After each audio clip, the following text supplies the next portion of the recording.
নমস্কাৰ। আজি মে' ডে দিনা বিশ্ব শ্ৰমিক দিৱসৰ দিনাই আমি এটা কাম ভাবিছিলোঁ অলপ দিনৰ আগতে। আমাৰ বাহনা ৰংদৈ এই যিটো অঞ্চল, এই অঞ্চলত লক্ষী ফেঁচাৰ উপস্থিতি আমি পাইছোঁ। সেইকাৰণে ভাবিলোঁ যে লক্ষী ফেঁচাৰ এটা আৰ্টিফিচিয়েল নেষ্টিং কৰোঁ। সেই উদ্দেশ্যে মই আৰু এই তলিকদা আমি দুয়ো আজি এটা তলিকদাৰ সৈতে লগ লাগি এটা নেষ্ট বাক্স বনালোঁ লক্ষী ফেঁচাৰ কাৰণে। সেই বাঁহটো আজি আমি স্থাপন কৰিলোঁ এটা জেগা চাই পেলাই। কাৰণ এইটো অঞ্চলত আমি লক্ষী ফেঁচাৰ উপস্থিতি বহুত দিনৰ আগৰ পৰাই শুনি আছোঁ। আমি জানিব পৰা মতে বাহনা গাৰ্লছ স্কুলখনত বহুত দিনৰ পৰাই লক্ষী ফেঁচাৰ অৱস্থিতি আছিলে। আজি কিছুদিনৰ পৰা তাত অৱস্থিতিটো নাইকিয়া হৈ গৈছে। আচলতে তেওঁলোকে চাগে হয়তো জেগাটো সলাবও পাৰে, কিন্তু ওচৰত থকা স্কুলবোৰত আমি খবৰ পাইছোঁ দুই এখন স্কুলত তাৰ উপস্থিতি আছে। তাৰ উপৰিও এই অঞ্চলটোত ৰাতি দেখা পোৱা যায় চৰাইবিধ। সেইবাবে আমি ভাবিছোঁ যে আৰ্টিফিচিয়েলি যদি নেষ্টিং কৰিব পাৰি তেতিয়া এটা সফল হোৱাৰ চান্স এটা আছে। কাৰণ এইটো যদি কেনেবাকৈ আৰ্টিফিচিয়েল নেষ্টিংটো লক্ষী ফেঁচাৰ যোৰহাটত হয়তো কোনো কৰা নাই হ'ব, মই গম পোৱা নাই এতিয়ালৈকে। যদি কেনেবাকৈ হৈ যায় সফল হওঁ আমি এই ক্ষেত্ৰত, তেতিয়া যোৰহাটবাসীৰ কাৰণেও এটা ভাল খবৰেই হ'ব। কাৰণ এই ফেঁচাবিধ ধুনীয়াকৈ দেখিবলৈ বৰ ধুনীয়া ফেঁচাটো, আৰু এনে ফেঁচা আমাৰ অঞ্চলত পোৱাটো এটা ভাল কথাই। কিছুমান জেগাত অৱশ্যে আছে, কিন্তু এইটো আমাৰ অঞ্চলত এভেইলেবলকৈ দেখিবলৈ পোৱা নাযায় ভালকৈ। চ' সেইকাৰণে দেখিবলৈ পাম বুলি ভাবিয়ে আমি এইটো কাম কৰিছোঁ। যিমানে সংখ্যা বৃদ্ধি হ'ব সিমানে ভাল হ'ব।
আৰু লগতে ফেঁচাৰ লৈ পেলাই যিবোৰ মানুহৰ মনত অমংগলৰ চিন, ফেঁচা বা এনেকুৱা কথা থাকে, সেইটো আচলতে কোনো কথা নহয়।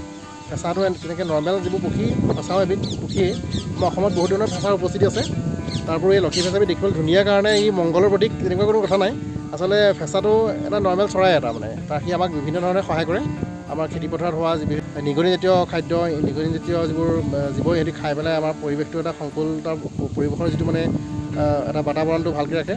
আৰু সেইকাৰণে এইটো আমাৰ বহুত দৰকাৰী চৰাইটো। সেইকাৰণে ভাবিছোঁ যে আৰ্টিফিচিয়েলি যদি কামটো হৈ যায়, নেষ্টিংটো হয়, তেতিয়া আমাৰ অঞ্চলৰ কাৰণে এটা ভাল খবৰ হ'ব বুলি আমি ভাবিছোঁ।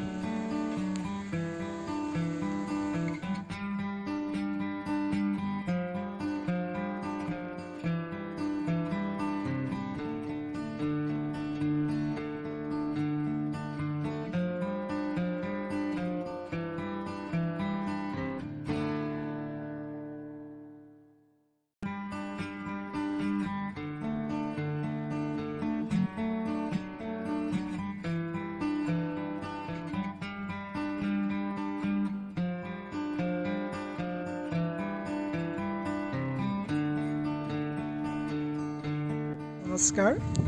আজি কিছুদিনৰ আগত মই এই মথাউৰিত আহিছিলোঁ।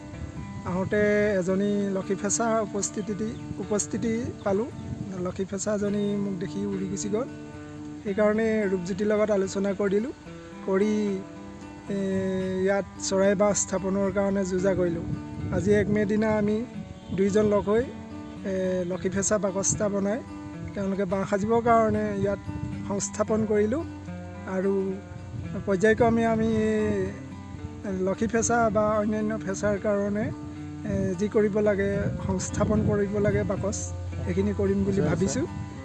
আৰু কিছুদিনৰ আগত মই কালফেঁচা, যিটো অসমীয়াত কালফেঁচা বুলি কয়, নিউ ফেঁচা, তাৰ এযোৰা মানে কালফেঁচা এযোৰা আমাৰ ঘৰতে পালোঁ, ধণ্ডত আছিলে।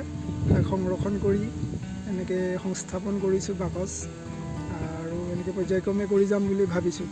ধন্যবাদ।